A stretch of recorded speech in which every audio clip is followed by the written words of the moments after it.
entroncar después con lo del tema de la huelga y ya ir debatiendo, ¿vale? Buenos días. Hola. ¿Qué hay? Salud a todos. Bueno, pues hablando con los compañeros del grupo laboral, pensamos en hacer una pequeña charla para situar si eran convenientes o si estaban actuando en conveniencia los sindicatos actuales o el sindicalismo actual para los intereses generales del movimiento obrero.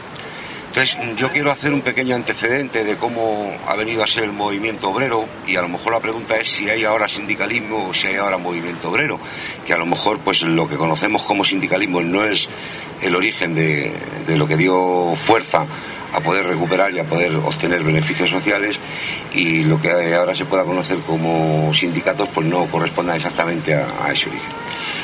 No os asustéis porque no voy a leer todo esto, Simplemente tengo un pequeño guioncillo para, dando saltos, pues poder ver cómo ha habido mucha actividad de los trabajadores, de las trabajadoras del movimiento obrero desde que terminó la Revolución Francesa, primero en una introducción intuitiva hacia la asociación, hacia el enfrentamiento, y después ya a partir de 1870 en España, cuando se constituye realmente un movimiento obrero, que yo definiría movimiento obrero como aquel asociacionismo que no solamente tiende a defender su interés particular, sino que pretende hacer evolucionar la sociedad a una sociedad sin clases.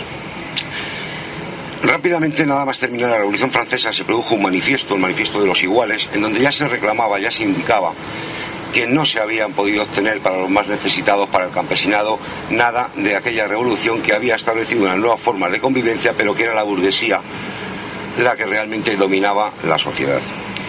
En España, más que entrar en este manifiesto o el desarrollo que se hizo de él, fueron los socialistas utópicos los primeros que empezaron a introducir ideas en España. Se recogieron ideas como las de Owen, que la voy a dar muy sencillamente.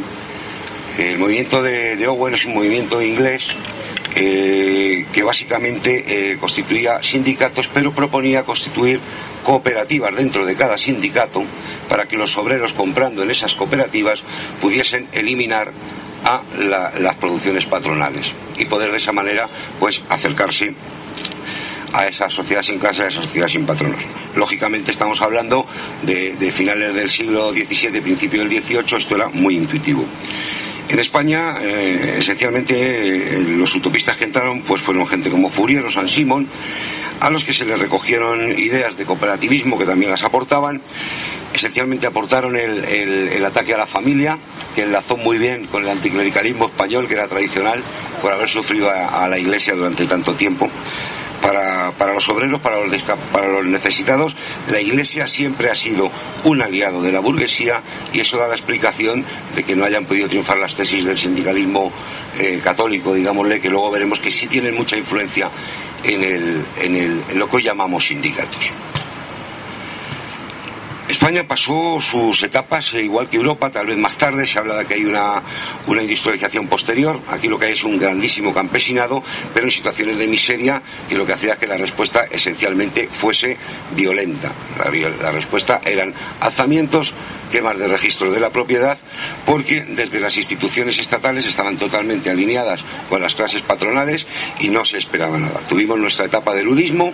La máquina se veía como un enemigo total del trabajo, no se pensaba que pudiese ser una liberación, e inclusive también intentos de lo que fue el cartismo inglés. El cartismo inglés fue unas reivindicaciones que hicieron al Parlamento, los obreros allí, y al hacerle ciertas concesiones desactivó bastante el movimiento inglés, no destacándose por haber sido un movimiento obrero revolucionario. Aquí en España, sin embargo, pues no se hizo caso, se persiguió y no tuvo mayor trascendencia. Poco más adelante, tanto el mutualismo, las igualas y el federalismo de Proudhon dieron gran auge a las asociaciones obreras, que ya lógicamente tenían que responder a esas necesidades y de nuevo estaban perseguidas, prohibidas por parte de las autoridades de los ciclos aquellos de conservadores y liberales que dominaban, que presentaban la monarquía.